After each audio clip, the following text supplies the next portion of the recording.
Armed gangster. எல்லாத்துக்கும் இன்னியோட ஒரு முடிவு வச்சிரு. தப்பு செஞ்சா தட்டி கேட்க போலீஸ் வரும். ஆனா அந்த போலீஸ்காரே தப்பு செஞ்சா யாரையா கேட்கறது? அவன் மொத்தமே நான் முடிக்கிறேன்.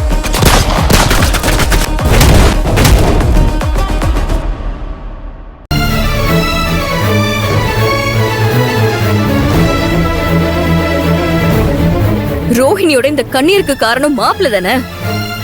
இது தப்பு இல்லையா? இந்த தப்புக்கு தண்டனை கொடுத்தா தானே மாப்பிள்ள திருந்துவாரு. போதும், நிறுத்துறியா?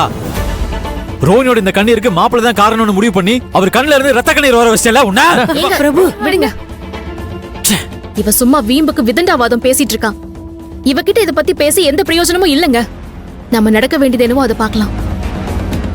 மேற்கொண்டு என்ன நடக்கணும்னு பார்க்க வேண்டியதுதான். இவ எந்த ஸ்டேஷன்ல கம்ப்ளைண்ட் கொடுத்தேன்னு சொல்ல மாட்டேங்கிறாளே. மாப்பிள்ளையோட அக்காவுக்கு போனை போட்டாலும் அவங்களும் எடுக்க மாட்டேங்கிறாங்க. இப்ப என்ன பண்றது? இவ நம்ம ஏரியா ஸ்டேஷன்ல தான் போய் கம்ப்ளைண்ட் கொடுத்திருப்பாங்க. அங்க போய் விசாரிச்சா தெரிஞ்சிரும். ரோஹிணியை கூப்பிட்டு நம்ம கிளம்பலாம். ரோஹிணி, நம்ம கிளம்பலாம். முதல்ல மாப்பிள்ளை மேல கொடுத்த கம்ப்ளைண்ட்டை வாபஸ் வாங்கலாம். இல்லன்னா மாப்பிள்ளைக்கும் அவங்க அம்மாவுக்கும் அக்காவுக்கும் ரோஹிணி மேலேயும் நம்ம குடும்பத்து மேலேயும் இருக்கிற கோவம் இன்னும் அதிகமாயிடும். அது நம்ம குடும்பத்துக்கு நல்லதே கிடையாது. வாங்க கிளம்பலாம். இருங்க.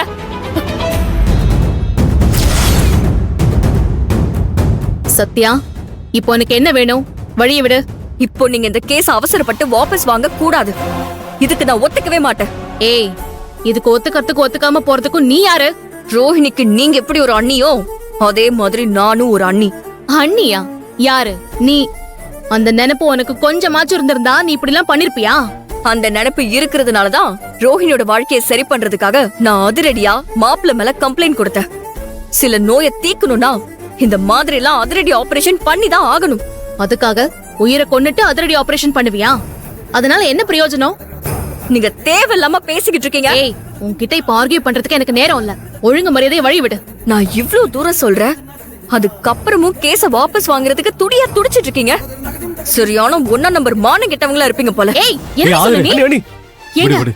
நானும் பாத்துட்டே இருக்கேன். வேண்டாத வேலையெல்லாம் பண்ணிட்டு தேவையில்லாம பிரச்சனை பண்ணிட்டு இருக்காங்க இவ. யாரு பிரச்சனை பண்ணிக்கிட்டு இருக்கா? நான் பிரச்சனையை சரி பண்றதுக்கு முயற்சி பண்ணிட்டு இருக்கேன். மாப்பிள்ள ரோஹிணிய கேவலமா சந்தேகப்பட்டிருக்காரு.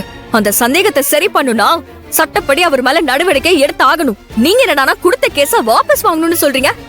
உண்மையிலே நீங்க ரோஹிணியோட வாழ்க்கை நல்லா இருக்கணும்னு தான் நினைக்கிறீங்களா? சத்யா, நீ தேவையில்லாம பேசிட்டு இருக்க. அவ்வளவுதான் பாத்துக்கோ. அண்ணி, என்னால நீங்க யாரும் சண்டை போட்டுக்க வேண்டாம். தயவு செஞ்சு விட்டுருங்க.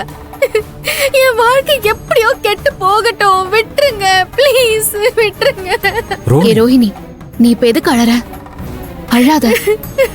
ரோஹிணி, உன் வாழ்க்கை எக்கேடோ கெட்டு போகிறதுக்காக நாங்க இவ்வளவு போராடிட்டு இருக்கோம்.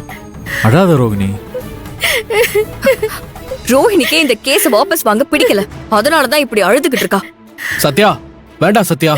இதுக்கு மேல இந்த பிரச்சனையை பெருசாக்கிட்டு இருக்காத. ஏங்க, நானா பிரச்சனை பண்றேன்? நீங்களே என்ன புரிஞ்சுக்கலன்னா நான் என்னங்க பண்ணுவேன்? இங்க பாரு, உன்னை புரிஞ்சுக்காம இல்ல. நீ ரோஹிணி வாழ்க்கை நல்லா இருக்கணுங்கிறதுக்காக மாப்பிள்ள மேல கம்ப்ளைண்ட் கொடுத்த. ஆனா அது சரியில்லை சத்யா. அதை வாபஸ் வாங்கியே ஆகணும். அண்ணியும் அண்ணனும் ரோஹிணியை கூப்பிட்டு போட்டோம். நீ தேவையில்லாம தடுத்துட்டு இருக்காத. இல்லனா இந்த பிரச்சனை பெருசாகுமே தவிர குறையவே குறையாது. நான் சொல்ற தயவு செஞ்சு கேளு. வா ரோஹிணி, போலாம். எங்க வாங்க போலாம். வா.